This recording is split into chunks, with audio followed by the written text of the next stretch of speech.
Good Easter morning, everyone. KJ here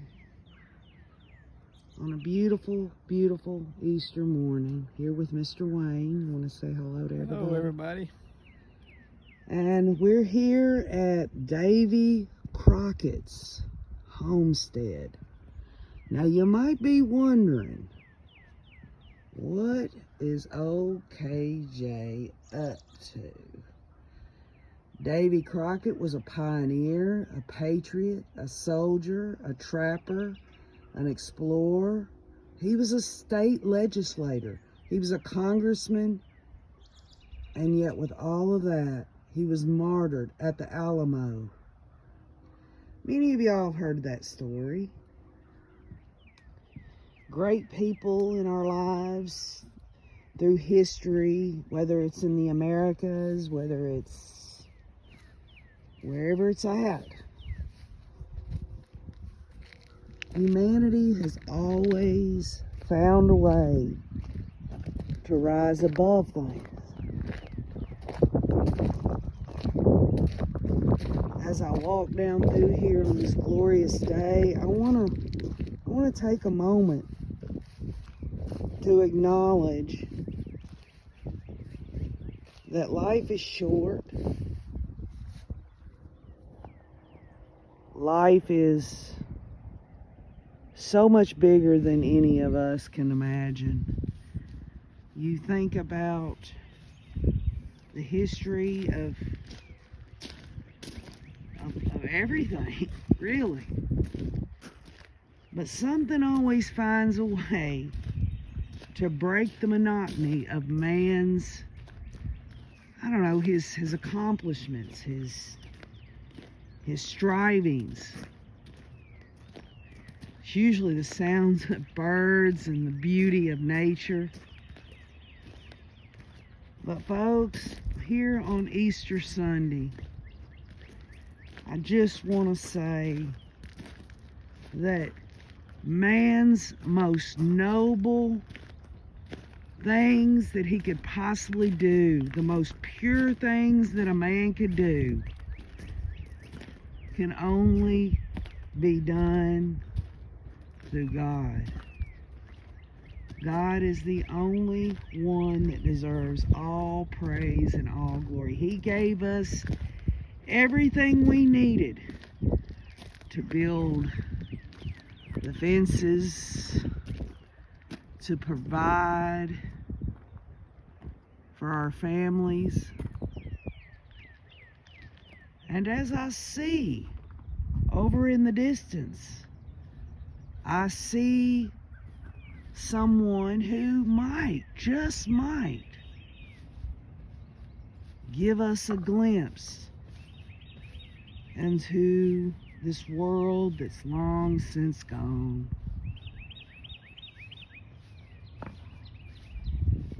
I've always wanted to prove a point, but it wasn't my point.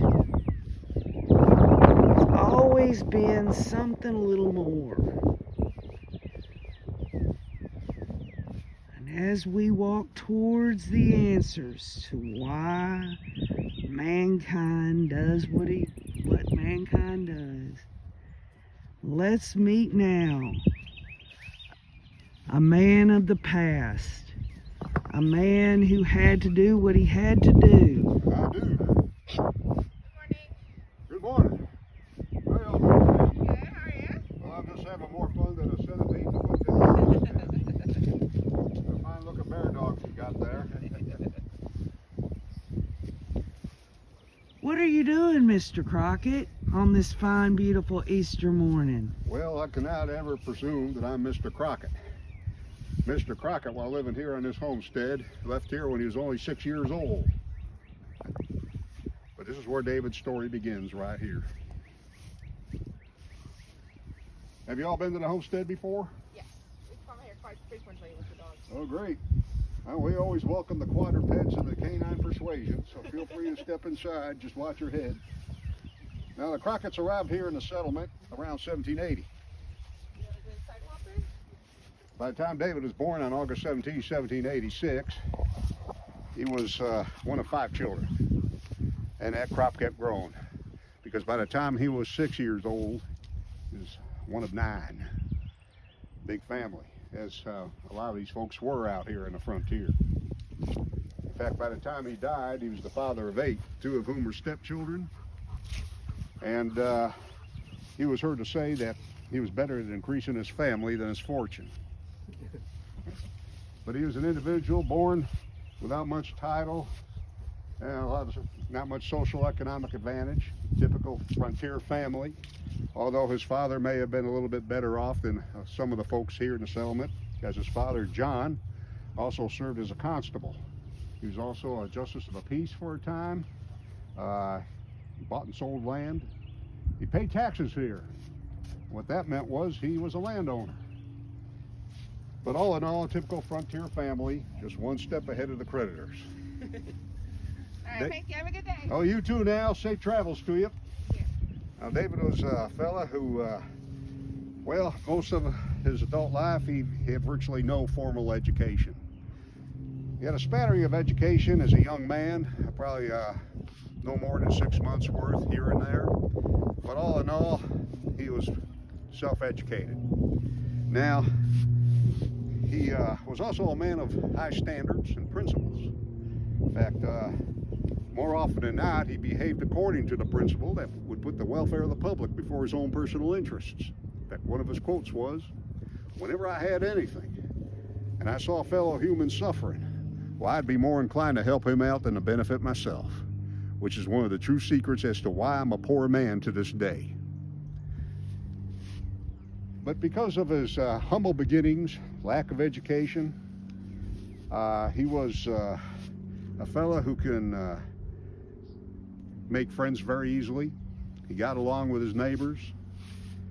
He became a good storyteller, and he also used his quick wit and charm to help him rise in his stations, and this helped him become somewhat prominent in state and national politics.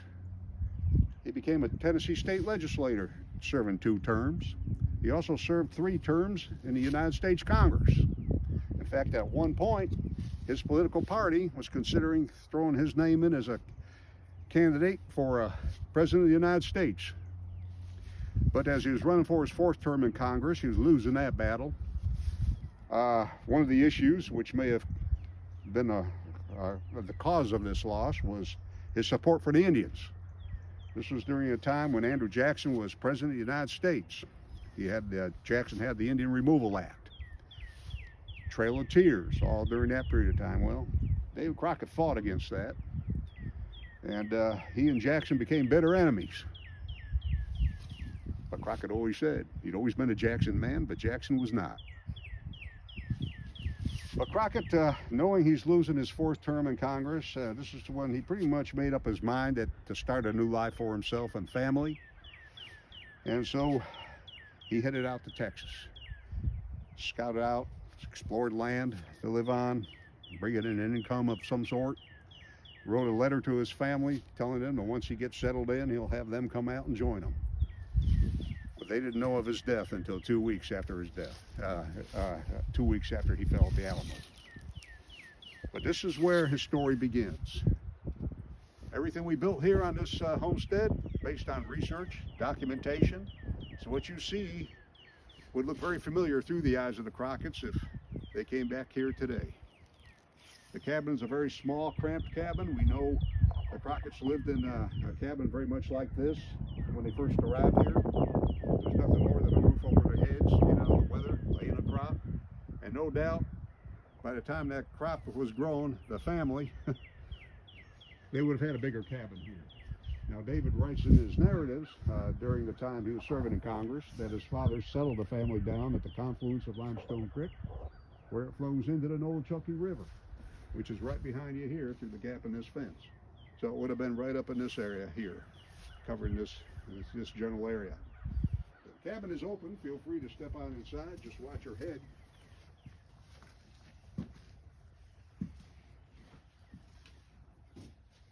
By the way, my name is Fred. Some folks call me Nolechucky Fred. I am a park historic interpreter here, Okay. and I want to let you know that I do belong here. Because sometimes folks see me coming out of them there woods. Yeah, I think you just wandered. Well, they just point and they say, now there's nature's way of saying don't touch. So men back in this time, when they'd come into their home, what all, can you explain some of the stuff as we see the pelts here? Could you? Well, the pelts, all here and hanging up over in this section here, they all represent the economics out here at the time. These folks were not wealthy people. And bear in mind, the Crockett's weren't the only folks here. This was a settlement. But these pelts were used for barter and trade.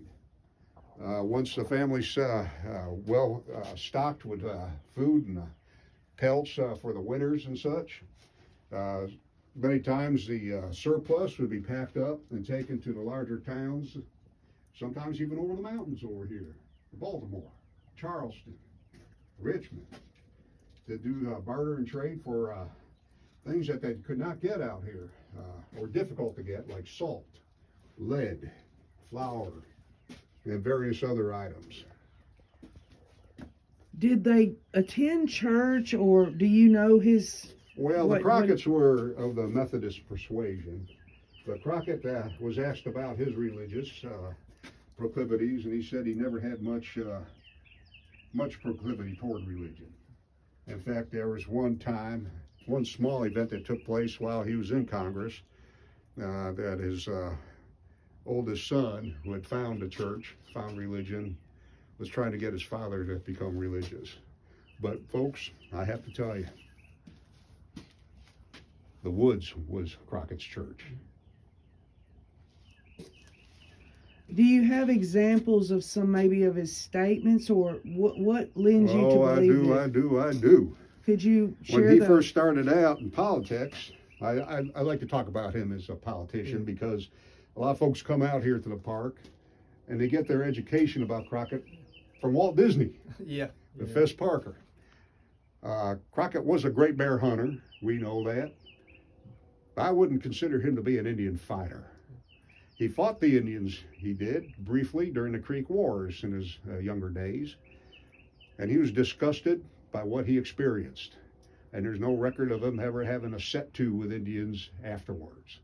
But he got into politics. In fact, he started out as a magistrate, justice of the peace, and a land agent. And this is when he recalls that time. He says it was a bad time on me, for I could barely write my own name. And to do that and write out the warrants too, why, it was a little of the huckleberry to my persimmon.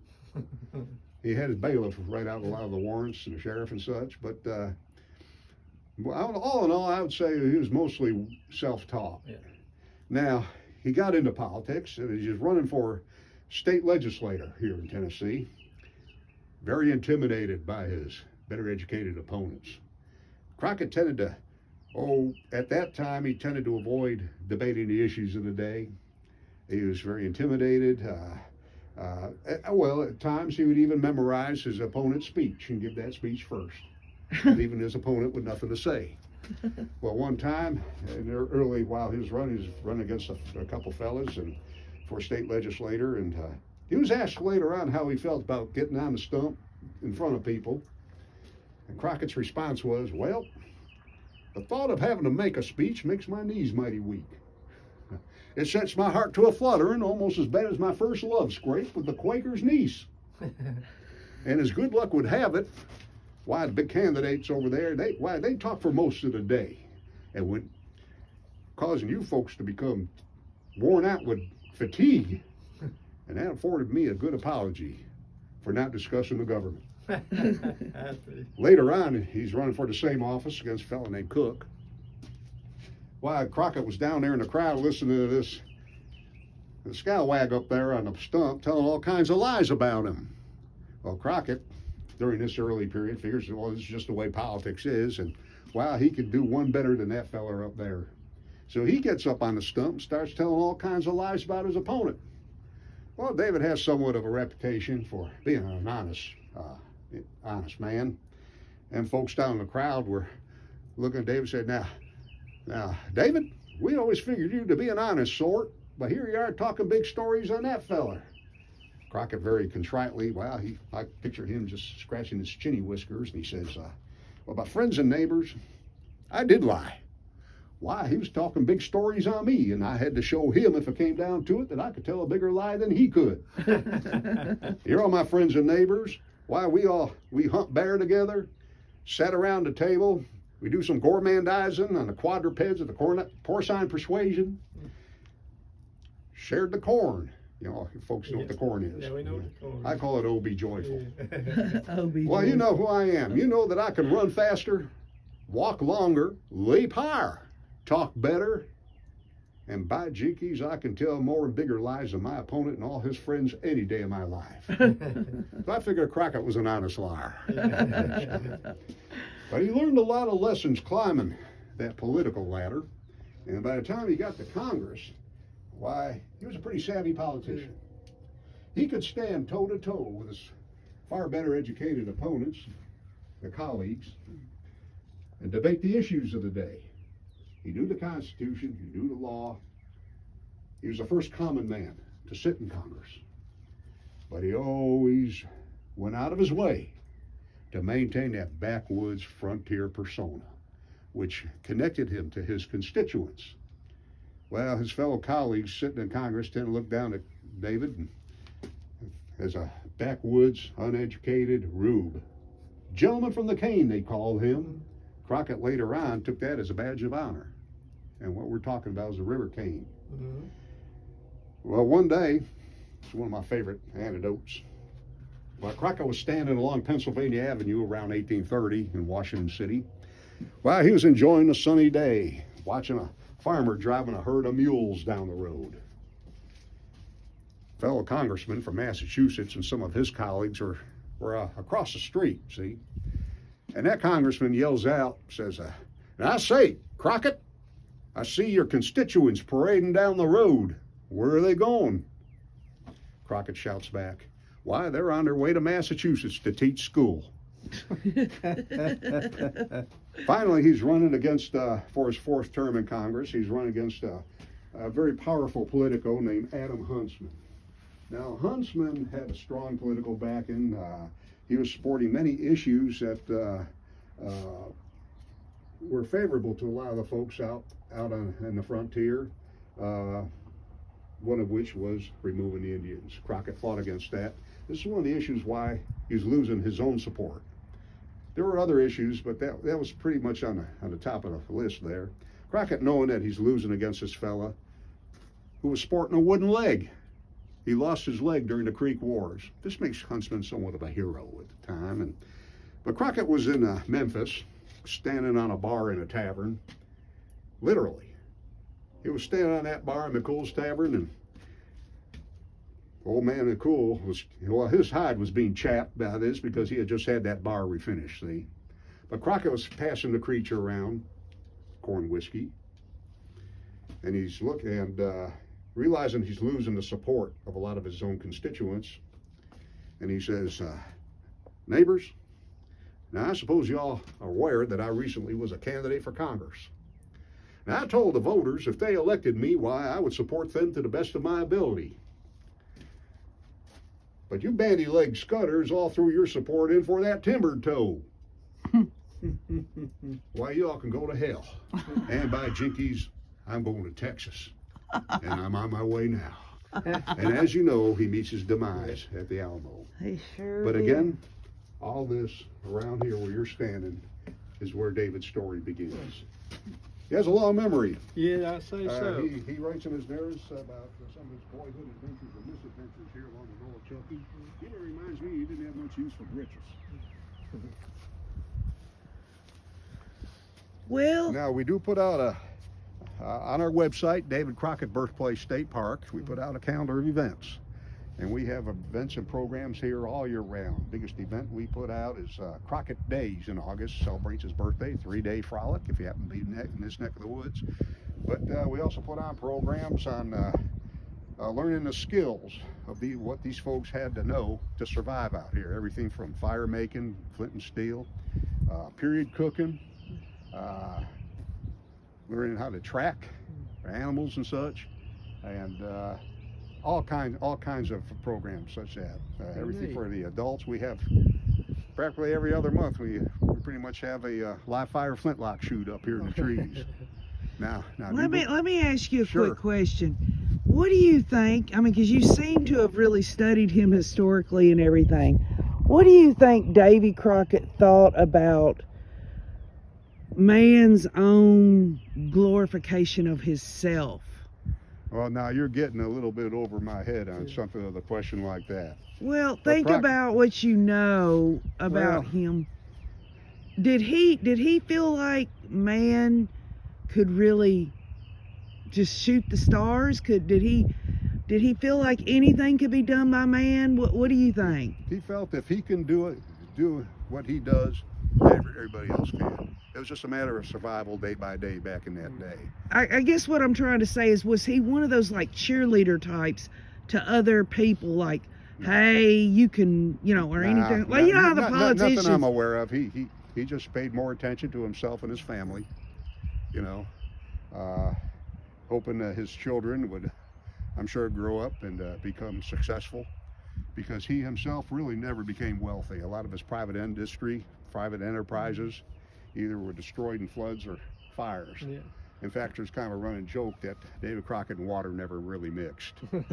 He nearly died. Did his children go on to do great things, or do you know? Well, to be honest with you, I'm not really sure about the histories of a lot of his offspring. But his oldest son, John Wesley Crockett, did become a congressman.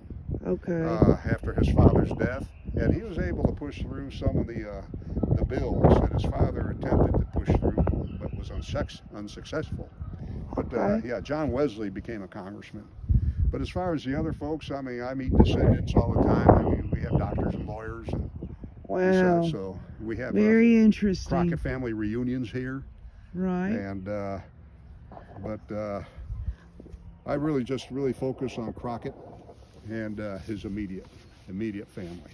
Well, folks, this is again just a little glimpse into history, and this tells you how man, and specifically here in the United States of America, how they struggled, yet they always kept within themselves who they were, how they were brought up, their beliefs, and everything that encapsulated them as the pioneers of our country, the ways that they had to live, the people that rallied around each other, that were like-minded.